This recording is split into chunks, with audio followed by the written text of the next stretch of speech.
불교는 원래 이건 너무 점잖은 종교라서 불교는 정말 뭐 이론적으로 붙을 끈데가 없어요. 이건 사통팔달 다 뚫어져 가지고 싸워볼 데가 없어요. 이거는 불교는. 근데 여러분들하고 오늘 만난 것은 정말 귀한 인연이라고 생각됩니다. 그래서 이제는 중국 근대사의 문제를 신의 혁명으로부터 어떻게 진행이 되느냐. 우리 어릴 때는 말이죠. 저기지만은 참 이 신청년이라는 잡지가 근대에 1910년대에 나온 이 신청년이라는 잡지는 사실은 우리나라에 여러분들이 잘 모르실지 모르지만은 신규식 선생이라고 있어요. 신규식 선생이라고. 이 신규식 선생이 이 고령신 시들인데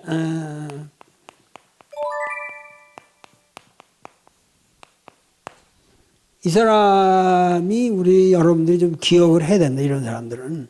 신규식 선생은 이 구한말에 이 군인으로 이렇게 높은 지위까지 올라갔던 사람인데 또 돈도 많이 벌었어요. 이 사람이. 은행 같은 걸 최초로 하고. 근데 우리나라에서 최초로 저기 하면 뭐냐면 전부 거길 그때 뭐냐면은 고종 황제가 이제 개화기에 저기 가지고 영어 학교 이런 걸 만들었거든요. 그때 고종 시대 때 영어 학교, 그러니까 전 미국 가고 그랬죠. 그래가지고 영어 학교를 가는데 이 사람은 바로 그때 뭐냐면 한어 학교를 갔다고. 중국말을 가르치는데. 구한말에. 그래서 이 사람이 뭐냐면 중국말을 일찍 배웠어요. 그 당시만 해도 우리 조선 시대 때 그 유자들이 중국말을 하는 사람이 없었거든요. 역관들 이런 사람들 외에는. 그래서 이 사람이 그 1910년에 우리가 이제 한일 합방이 되고 나니까 이거 안 되겠다 그러고서 이 사람 튀는데 우리나라 이 지사들이 다 튀는데 전부 북간도 서간도로 튀거든요. 북간도 서간도. 근데 이 사람이 참 통찰력이 대단한 사람이에요. 바로 상해를 튀어요. 이 사람은. 중말에 자신이 있었기 때문에. 그래가지고 가자마자 직접 손문을 만난다고. 그리고 손문한테 돈을 그 당시 몇만 원을 줘요. 독립자금에 쓰시오. 딱 희청을 하는 거예요. 돈이 궁한데 이게 이 손문은 성격이 아주 이 사람은 호탕해요. 근데 손문이라는 사람들만 해도 어디서 하와이에서 컸고 광동에 돌아와가지고 의과대학을 나와서 의사가 됐어요. 마카오에서 내과 의사를 했어요, 실제로. 그러다가, 야, 이거, 내가 사람 고치고 앉았겠냐. 사회를 고쳐야지. 그래가지고 혁명으로 나가는 거거든요. 이 사람이. 근데 이 사람이 어려서부터 하와이에서 커고 그랬기 때문에 영어를 잘하고 그래서 손문이 이게 세계 정세가 화난 거예요. 그러니까는 손문이 이 아주 정말 그 대단한 이 혁명 세력들을 이제 동경을 거점으로 해서 이렇게 하는데 돈이 궁했거든. 그때 우리나라 이 신규식이 손문하고 친하면서 손문에게 돈을 준다고. 그래가지고 이제 그 당시 그 중국의 개화파들이랑 동맹회니 뭐 이런 데 가입하고 이러면서 박달회니 이런 걸 조직해가지고 엄청난 그 기반을 만들어요. 그래가지고 한국 사람이기 때문에 불란서 조계에다가 자기 거처를 만들거든요. 그것이 나중에 상해 임시정부의 근거가 되는 겁니다. 상해 임시정부가 거저 상해를 우리가 갈 수가 있는 게 아니에요. 그러려면 조계에 다 임시정부 자리를 얻어야 되고 이런 것들이 전부 뭐냐면 이 신규식 선생이 대단한 분이에요. 그러니까 우리나라 선각자들 중에 이렇게 스케일이 큰 사람이 있었다니까? 스케일이 다르게 놓은 사람이에요. 이 신규식 선생 아주 리스펙터블한 분인데, 그래가지고 그 당시 신규식의 이제 이거 신청시를 하는데 이게 진독수라고, 진독수라는 사람이 있었는데 여기 신규식하고 그 상해 가보면 바로 이웃 살았어요, 같이. 그러면서 신청년이라는 잡지를 같이 내요. 근데 그 당시 신청년이 나오면은 100만 부가 팔렸어요. 그 개화기 때 엄청나. 거기에 호적이니 뭐 이런 사람들 뭐 기라성 같은 사람들이 이제 쓰고 이랬을 때에 호남의 이 촌놈 모택동이라는 놈이 늦게까지 공부 안 하고 있다가 나중에 농사 짓다가 나이 많아가지고 호남 사범학교라는 데를 들어가거든요. 거기 들어가지고 국민학교를 나오고 왜 우리 어릴 때 보면 왜 국민학교에 나이 많이 먹은 사람이 있었잖아요. 나이 많이 먹은 학생이었는데 모택동이가 그래가지고 공부를 잘해가지고 어려서부터 뭐냐면은 맨날 그 삼국지 가지고 이렇게 구라 풀면서 그 반 애들 말이야 이렇게 해가지고 삼국지 얘기해주면서 이렇게 재미나게 이러던 사람이에요. 그래서 이 모택동이는 혁명을 삼국지 가지고 한 사람이에요. 그 사람이 삼국지 가지고 혁명한 사람이에요. 근데 이 모택동이가 그 댕기던 호남 사범학교에 아주 탁월한 선생이 있었는데 버들양자 이 버들양자에다가 창성할 창자에다가 버들자 양창제라는 사람 양창지라고 하는 이 독일 유학생인데 이 윤리학 선생이었어요. 그러다가 이 양창제가 이제 그 북경대학의 윤리학 교수로 갑니다. 호남에서. 호남 사범고등학교 선생이 북경대학 교수로 가면 대단한 거죠. 그러면서 이 양창제라는 분이 모택동이한테 편지를 써서 야, 너 올라가라. 그래가지고 모택동이를 북경대학 도서관 사서로 취직을 시켜요. 북경대학 도서관에 사서로 취직을 한다고. 그렇게 해가지고 이 모택동이가 북경대학 도서관의 사서가 되면서 그때 뭐냐면 문과대학장이 진독수. 그렇고 뭐냐면은 그 당시 도서관 관장이 이대조. 이 두 사람을 우리가 중국 공산혁명의 아버지라고 그러는 거예요. 이 북경대학교 도서관 관장하고 이 진독수가 완전히 그 소위 말해서 꼬민테른의 그 어떤 정통을 받아가지고 이제 공산당을 조직하는 거죠. 그래서 그때 이 모택동이가 이 사람들한테서 공산주의를 배우고 그러면서 이제 나중에 이 사람들하고 상해에서 1921년에 상해에서 공산당을 조직하고 난 다음에 이제 호남으로 자기 고향으로 가서 농민혁명을 시작하는 거죠. 그래서 그 당시 뭐라고 그러냐면은 이 현대 공산주의라고 하는 것은 기본적으로 뭐예요? 이 공산주의라고 하는 거는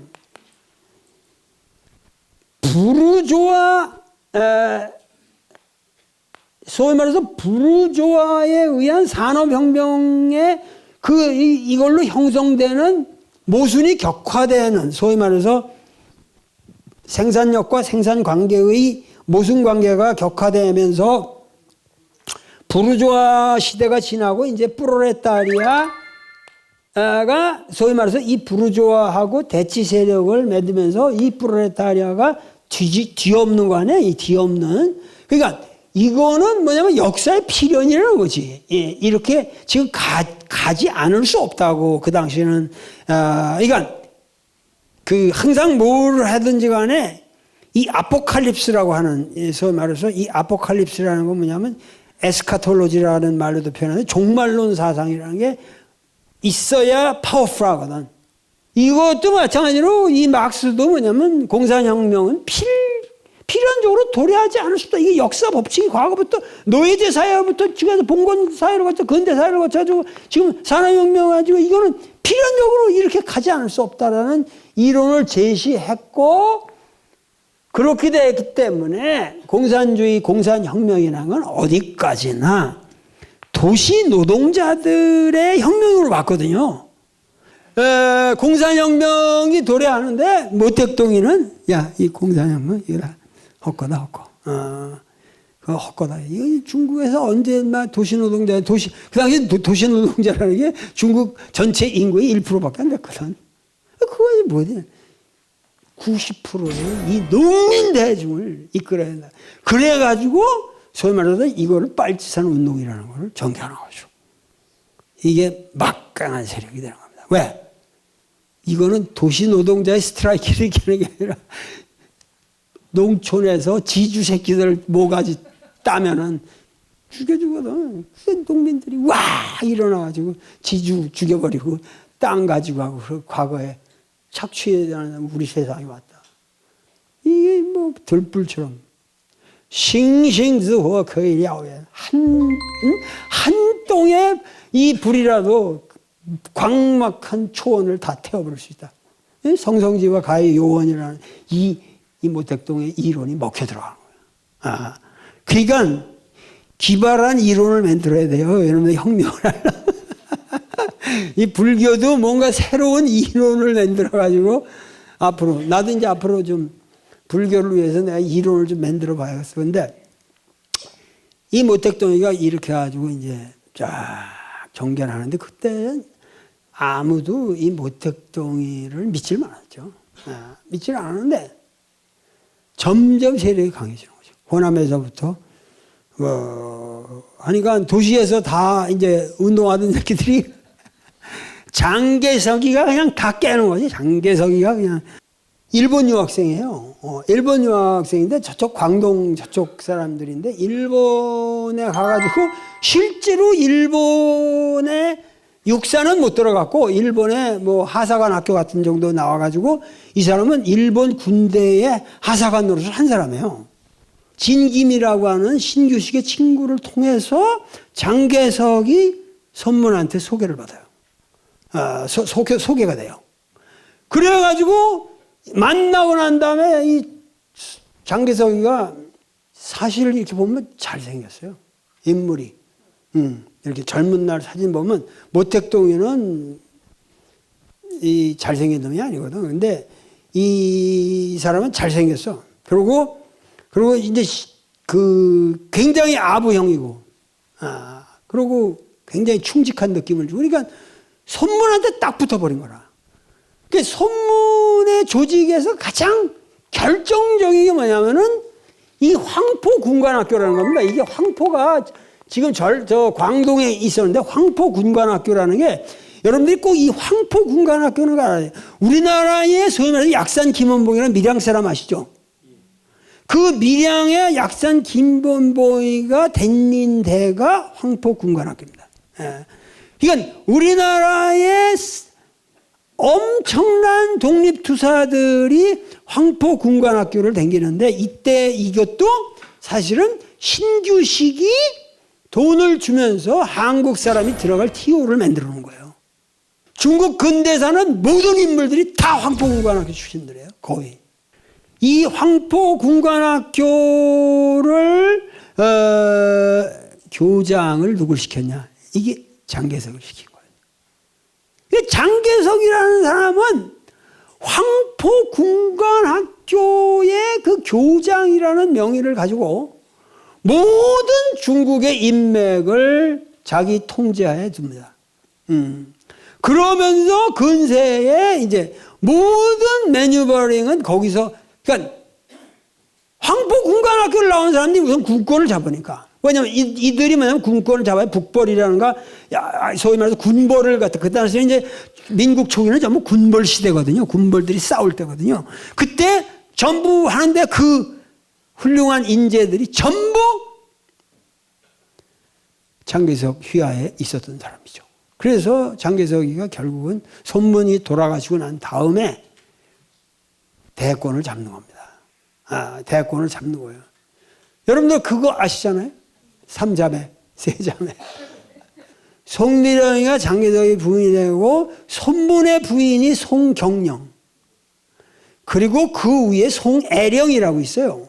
송애령이라는 사람은 당대 최고 갑부인 공상이의 부인이 돼요. 그러니까 이 세 자매가 이 송 다이내스티라고 그러는데 이 세 자매가 중국을 근세를 말아먹는 거예요.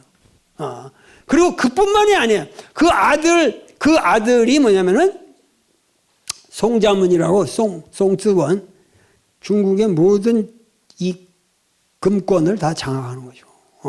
그러니까 이 송씨 왕조라고 그러거든요. 송씨 왕조라고 하는 이 송 패밀리 하나가 이렇게 됐는데 이 송씨 아버지의 이거는 뭐요? 원래 찰리 송이라는 선교사예요.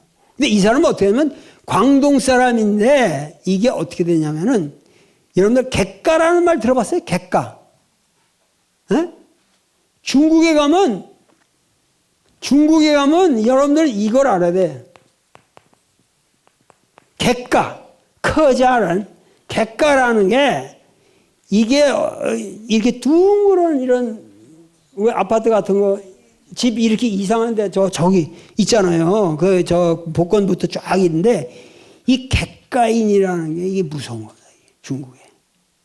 소위 말해서 태평천국을 만들었던 홍수전이가 객가인이에요. 등소평이가 객가인이에요. 지금 예를 들면 대만의 이등휘 객가인, 주덕이라든가 중국 공산혁명의 주체자들 다 객가 사람들이에요. 객가가 중국인 속에서 유대인 같은 거예요. 머리 좋고 단결하고 특이해요. 중국 사람들 중에서 아주 특이한 족속인데 원래 선진시대 때부터 좌우에서부터 북방에서 내려와서 남방에서 살게 됐다는데 이 객가인들이 이게 만만치 않습니다. 이게. 그 객가인 중에 하나인 찰리 송이라는 사람이 그러니까 송민영도 사실 다 객가인이죠. 이 송 패밀리들이. 그래가지고 뭐냐면 보스턴 지역으로 갔다가 거기서 일찍이 학교를 당기고 그래가지고 결국은 목사가 돼가지고 돌아오는 거예요. 그래가지고 선교사로 왔다가 이 미국 놈들 선교사 이 나쁜 놈들이다 그러고 자기가 독립을 해가지고 거기서 사업을 해요. 그러니까 영어가 좋죠. 뭐 그러니까 이 찰리 송이라는 사람이 돈을 엄청 벌어요. 근데 이 돈을 어떻게 다 썼냐? 전부 손문 혁명 자금을 댄 거예요. 찰리 송이. 그렇게 해서 그 찰리 송의 세 딸이 다 장개석이 조직으로 다 들어가게 되는 거죠. 그렇게 된 거예요, 스토리가. 그러니까 중국 근대사에서 이런 그 패밀리들의 역사가 굉장히 중요한데 결국은 이 장개석이와 이제 모택동의 이제 그 싸움이 근세 중국의 싸움인데 뭐 복잡한 거 얘기할 거 없고 이 송씨 왕조의 이 타락상에 장개석이 멸망하는 거예요. 결국은 이 패밀리들의 농간에. 왜냐면은 뭐 도저히 이거는 이 송 패밀리들이 미국에서 그 당시 원조를 하면은 그 다음 날에는 시티뱅크에 돈이 날라가 들어오는 거예요. 그 되겠어요? 미국에서도 더 이상 장개석이 우리 지원 못하겠다. 그러니까 생각해 보세요. 이 장개석이와 송씨 패밀리들이 연합된 이 막강한 황포군관학교의 조직이랑 이 엄청난 근세에 있어 최강의 이 국민혁명군이라고 하는 국민당 군대가 어떻게 해서 호남 촌놈의 농민혁명에 의해서 깨질 걸 누가 알았냐고. 누가 이거 상상이나 했겠어요. 자, 여기서 하나 출발점. 현대 중국을 이해하는 가장 출발점은 뭐냐면은 1911년 신해혁명이라고 1921년인가? 상해에서 공산당이 창당이 됩니다. 그때 중국에 공산당원이 몇 명 있었게요? 한 60명 정도밖에 없었어요. 60명. 상해에서 와서 그때 이제 모택동에서 호남 대표로 오고 왔는데, 우리나라는 말이에요. 우리나라는 우리나라 사회당이 언제 생겼는지 아세요? 1918년에 만들어집니다. 우리가 공산당 역사가 중국보다 빠릅니다. 우리나라가 보통 나라가 아니에요, 이게. 뭐든지 세계의 조류는 먼저 받아들여요. 그러니까는 한국 사람들이 부지런하다, 이거. 그래가지고, 소위 말해서 이제, 한국의 이 공산당의 아버지라고 할 수 있는 공산당을 제일 먼저 만드는 사람이 여자게 남자게? 여자예요, 여자. 여자가 알렉산드로 스탄케비치라고 레닌의 친구예요. 우리나라 사람들 이게 노는 급이 달라요. 그러니까는 그 알렉산드로 스탄케비치라는 여자가 100% 한국인인데 이름은 이제 폴란드 사람하고 결혼하고 그렇게 됐지만 그 여자가 기른 게 이동희고 이동희가 이 한국 사회당을 만들어가지고 고려공산당을 만들고 이래가지고 소위 말해서 그 쭉 이제 공산당 역사가 만들어지는 겁니다. 근데 하여튼 여기서 얘들이 당을 만들었기 때문에 여기서 공산당이 만들어져요. 공산당. 그랬잖아요. 그 다음에 공산당이 만들어진 다음에 이 1927년에 워낙 그 장개석이의 군대가 조조되니까 이거 우리가 이렇게 댕기다가는 안 되겠다. 그래가지고 뭐냐면은 공산당이 만들어지고 그러고 나서 1927년에 홍군이라는 게 만들어진다고. 군대 조직이. 빨치산 도시 쪽에서 홍군이 만들어지는 거예요. 그러면 이 1927년부터 이 홍군이 활약해 나가면서 엄청난 농민혁명을 주도해 가면서 1949년에 어떻게 되죠? 완벽한 승리를 거두잖아요. 완벽한 승리를 거두고 10월 1일 날 1949년 10월 1일 날 천안문 광장에서 뭐예요? 중화인민공화국을 선포합니다.